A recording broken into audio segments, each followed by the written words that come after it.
Pronunciation is an important, yet often neglected part of learning Chinese. The earlier you get the sounds and tones down, the better. But how should you approach learning these things as a beginner?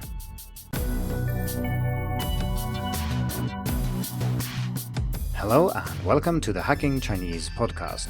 In this week's episode, we are going to talk about pronunciation, and we're going to do so from a beginner perspective.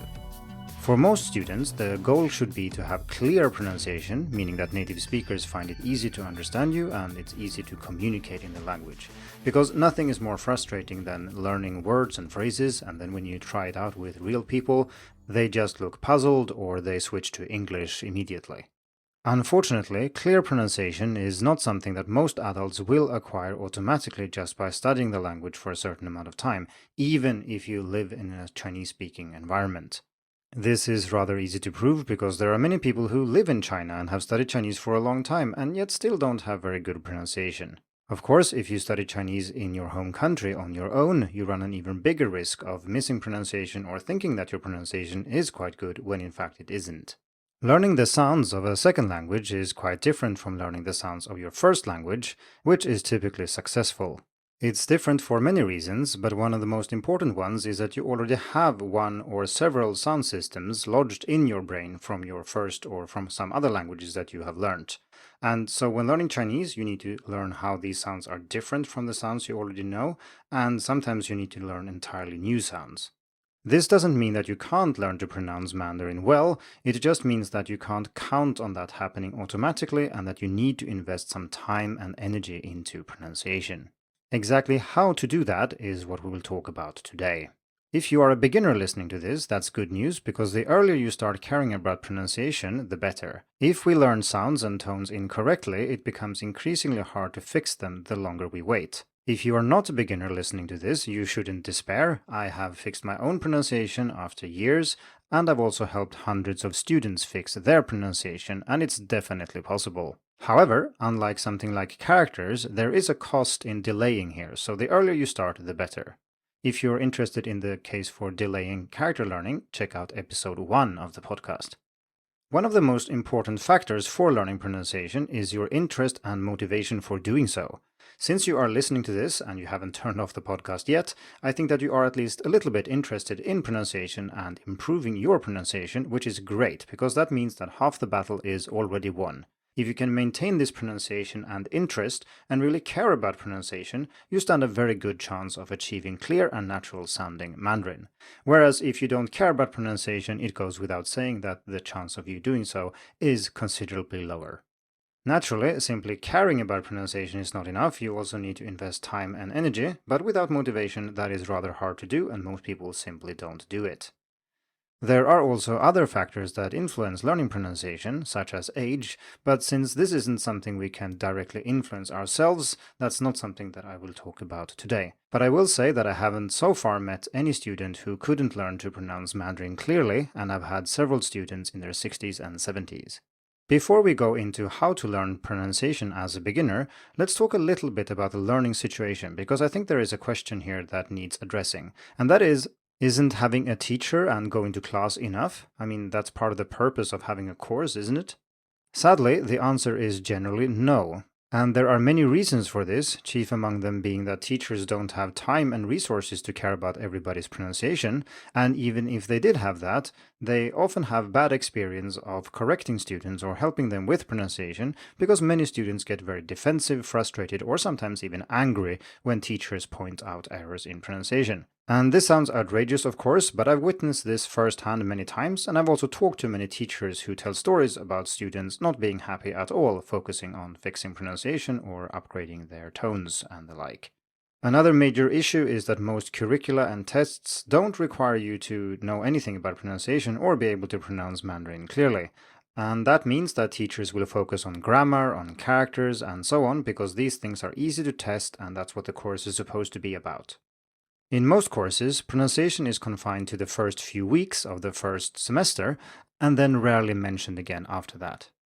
Of course, I will not be able to teach you everything about pronunciation in this single episode, but I have written more than 50 articles that are available on Hacking Chinese that deal with pronunciation from different angles. I have also created a comprehensive video course for pronunciation specifically, where I go through everything you need as a beginner and everything you need as an intermediate and advanced learner too. So that covers everything from tones, initials, finals, prosody, and so on and so forth. You can check that out by going to pronunciation.hackingchinese.com or checking the link in the description. Okay, let's talk a little bit about how to learn pronunciation as a beginner. And the first thing that I'd like to stress is the importance of listening. Because listening truly is the foundation of good pronunciation. You cannot learn to pronounce a language well without listening and without listening a lot. This is not very strange really, because the goal here is to establish a system of sounds in your head that corresponds to that of native speakers of Mandarin. And the only way you're going to get that system there is by listening to them speaking and see how they differentiate sounds, how they pronounce things and so on, how they categorize them. And that knowledge can only come in through your ears. One way of looking at this might be to use the analogy of drawing a bird that you've never seen from a foreign country. And somebody can explain what the bird looks like and so on, but I think you'd agree that if your goal is to draw this bird accurately, what you should do is to look at the bird a lot before you try to draw it. It kind of goes without saying, right? Similarly, the way you learn tones and sounds in Mandarin is to listen to them a lot until you have a very good mental representation for what they look like, and only then will you be able to pronounce these things correctly yourself. There's plenty of research in the area of what type of listening is helpful for establishing new sound categories and new sound systems, and one important factor is variation, which you typically want. You want to listen to more than one person, you want to have some variation in how they sound, what their voices are like and how they speak, but you probably don't want too much variation, so you shouldn't try to learn dialectal variants and so on at the same time. Stick to the standard language, but don't listen to only one person. If you're interested in learning more about this, I've written an article called Learning to Hear the Sounds and Tones in Mandarin, and I've put a link in the description. Let's move on, because while you can learn a lot simply by listening, you need to say things yourself as well. And the best way to do that is to mimic native speakers. And when I say mimic here, I mean listening to the way someone speaks, then saying what they are saying with them, and then gradually saying it on your own and making it sound exactly like the target model. Naturally, you don't need to do this with a person live, you can do this with an audio recording, and this is something you can spend hours doing and is great for pronunciation, and it is completely free. As usual, I have already written about this, so I'll put a link in the description to that article as well. Now that you are pronouncing these sounds, and to your best ability, sounding as close as a target audio as possible, it's still important that you get feedback, because your mental representations of what these sounds are supposed to sound like might not be accurate, or we can say that it's very probable that they are inaccurate. Even if you think that you sound the same as your teacher or as somebody else you are mimicking, it might just be that you cannot hear the difference between two tones or between two sounds, and then no amount of mimicking and listening on your own will actually get you all the way. There are several types of feedback you can use to gauge how well you're doing with your pronunciation. For example, we have implicit feedback, which would be when somebody gives you hints or information about your pronunciation without directly telling you that you're doing something wrong or that you're doing something right. So for example, I mentioned earlier that somebody switches to English as soon as you say something, or they look very puzzled, or they don't understand what you're saying, even though you think that what you're saying should be perfectly fine. It could be that your pronunciation isn't very accurate if that happens all the time. Naturally, it could also be that something else is wrong, but these types of clues and listening in and being attentive to how native speakers react when you speak Chinese is very important. Then you can also get explicit feedback, where somebody tells you that you're doing something right or wrong. And here you need to be a little bit careful. If you just ask a random stranger or someone you don't really trust, they will probably say that your pronunciation is great because they want to encourage you, they think it's good that you're learning Chinese, and they want you to feel good about that. So they will say that your pronunciation is good even if it is not. In fact, in my experience, it seems that the better my Chinese gets and the better my pronunciation gets, people comment on it less and less. If you want direct and honest feedback about your pronunciation, that's something we talked about in episode 8 of the podcast, so you should check that out. But let's talk about a few things you can do for pronunciation specifically. Well, one of the options is that my pronunciation course does have a feedback option where you will get feedback systematically on everything related to pronunciation. But if you don't want to do that, there is still a game or kind of an activity that you can engage in order to elicit feedback from normal native speakers. We talked about this in episode 58 of the podcast, so I will not say too much about it here, but it involves simply listing words that you're practicing, or pairs of words or triplets of words that only differ in one area. Maybe it's a different tone, maybe it's a different initial or something that you're struggling with, and then you write down in advance what you are going to say. You then say it and have a native speaker write down what you are saying, and then you compare the two lists. There is no space here for them to try to make you feel good because they simply don't know what you're trying to say. So if you can do this without too much trouble, you know that your pronunciation is right. Next up, I want to say a few words about Pinyin. And for those of you who are new to learning Chinese, that's a transcription system we use to write down the pronunciation of Mandarin using the Latin alphabet.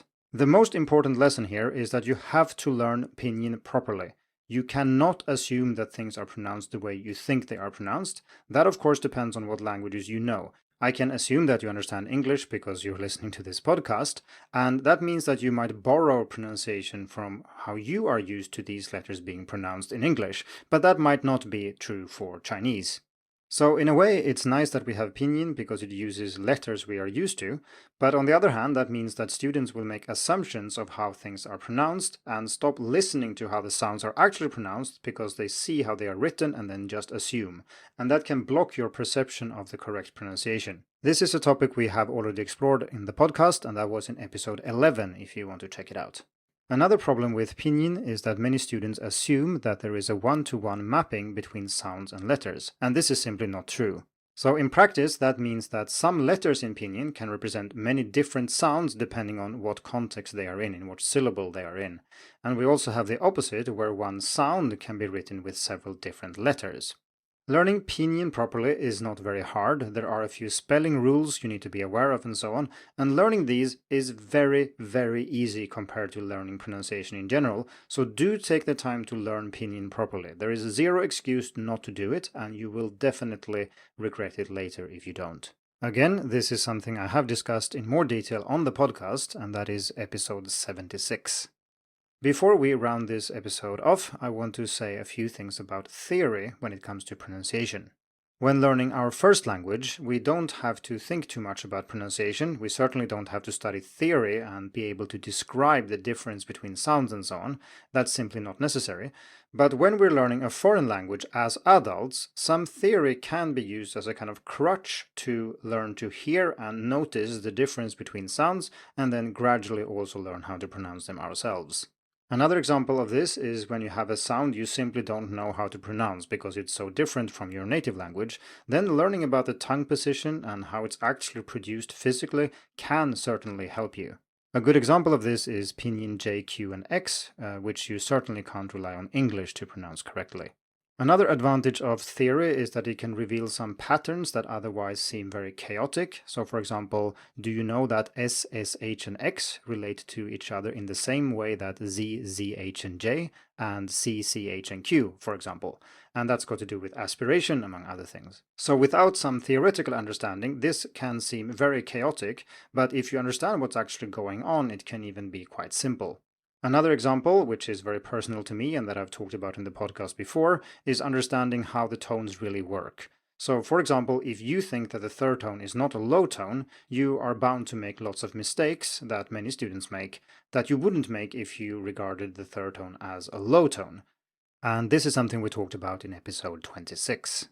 One final example is that if you struggle with sounds that simply don't exist in English, such as ü, as in to go, or as in hungry, then learning how these sounds are produced can help immensely. And this is true for more advanced students as well, because you need both to pay attention and listen closely, but if that's not enough, it's also very helpful to study these minute differences and see how you can polish or fine-tune your consonants and vowels to sound more native-like. Okay, so that was 15 minutes about learning Mandarin pronunciation as a beginner. Since you've listened this far, you probably do care about pronunciation, which, like I said, is good news. If you want to learn more about Mandarin pronunciation, please check out the links in the description, and I wish you good luck with your pronunciation. Thank you for tuning in to the Hacking Chinese podcast. If you like this episode, please share it. More information and inspiration about learning and teaching Chinese can be found at hackingchinese.com. See you in the next episode, and until then, good luck with your studies.